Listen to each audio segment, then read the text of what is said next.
Store of Quickie. The world of cryptocurrencies has seen some odd divisions in recent years. The main division is between people like the Bitcoin maximalists who, running counter to creator Satoshi Nakamoto's vision, believe that Bitcoin shouldn't be a currency but rather a store of value.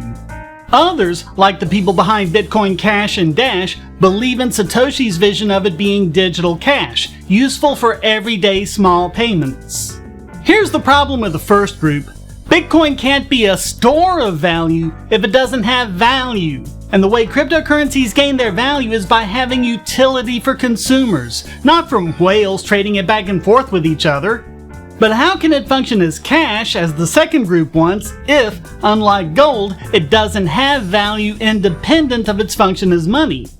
In my opinion, cryptocurrency should be thought of as a service. The haircuts you get aren't a store of value, but they're still a valuable service to you, which is why you pay your barber or hairdresser every month or however often you go. Cryptocurrency being a valuable service means you can use it to purchase goods and services worldwide. And if that translates into it being a store of value, then gravy. But even if it doesn't, it can still remain a valuable service in its own right. Focus on the utility to the consumer. Everything else will fall into place.